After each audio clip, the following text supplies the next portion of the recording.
his ears, wanting to find out what happened. And so he listened. And isn't that something for us to imitate? God gave us 2 ears and 1 mouth. For what purpose? So that we listen more and talk less. As simple as that. Yeah. And God purposely put the ears outside. Why? Because if God put the ear inside, you'll be only listening to yourself. And some of us love to listen to ourselves. So He put the ear outside. Yeah, at least that's my reasoning. Right?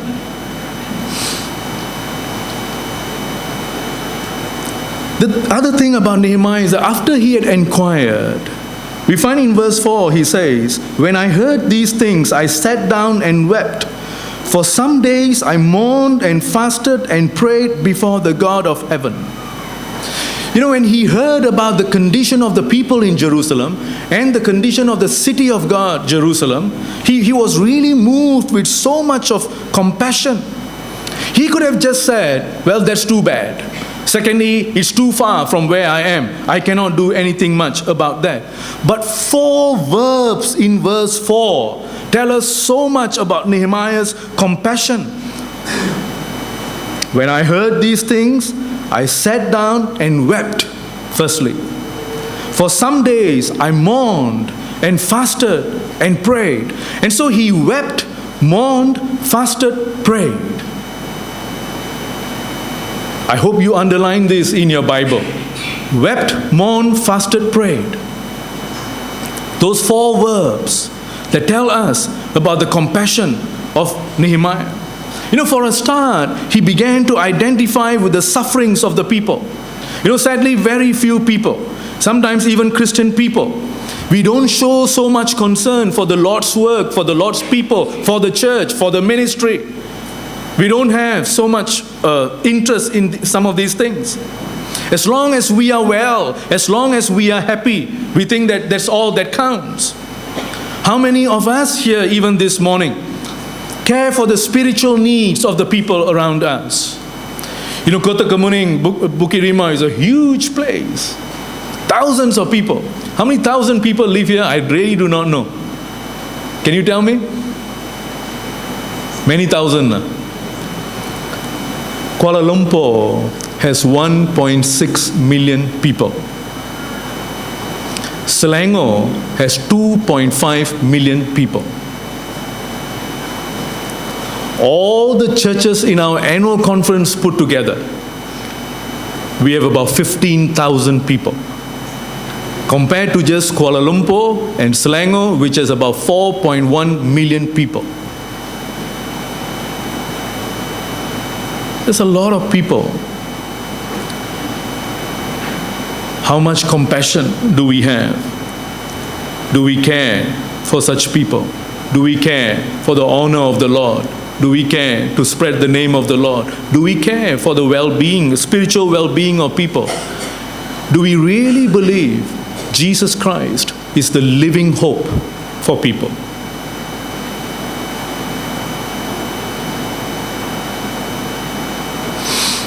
How many of us care for the life and ministry of this church in the coming days? How many of us will want to do something about that? You know, God is looking for compassionate men and women. That's all. You know, not clever people. You know, a lot of times we think that God is looking for clever people. I know there are a lot of clever people here this morning. I hope you are not offended. You know, but God is looking first and foremost. I'm not saying clever people are not important, okay? Children don't turn around to parents and say, "Mommy, Daddy, no need to study anymore." Okay? I'm not saying that. Okay? But God is looking first and foremost for compassionate people. People whose hearts could be moved by the things that we see.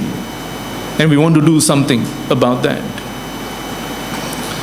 God is looking for compassionate people through whom God can do His work, His ministry. You know, 2 centuries ago, there was a man by the name of Wellesley Bailey. Wellesley Bailey was a teacher. And he was teaching in a mission school in northwest India. But from there, from this school, normally he would go to a leper asylum and just see how he could maybe do a Bible study with the people, or just see whatever else that he could do with to help them. But when he went to visit the leper asylum, he was just appalled by the condition there. He was often writing back to his family and to some of his friends back in England. And he wrote to them, and he said, in one of the letters, he said to them, the victims were in all stages of the malady and very terrible to look upon, with a sad, woe-begone expression on their faces. He was describing the condition of the lepers. A look of utter helplessness. I almost shuddered, he says. But as he saw them, and with all the things that the way they looked and so on, but he still felt a compassion within him to want to just go and minister to them again and again. And so he kept visiting them, teaching them the gospel. What was his motivation? He says that it was because Christ was moved with compassion, that he feels the compassion for the lepers. And he wrote to people and said, come and join me. Have sympathy for the lepers. Come and join me in this ministry. And he was calling people to just come and help the lepers. In 1872, by this time he had quit his teaching career and all that. He decided that he will start this, what is known as the Mission to Lepers in India. Mission to Lepers in India. Because his heart was moved with compassion, that's all. He's a school teacher. What does he know about lepers?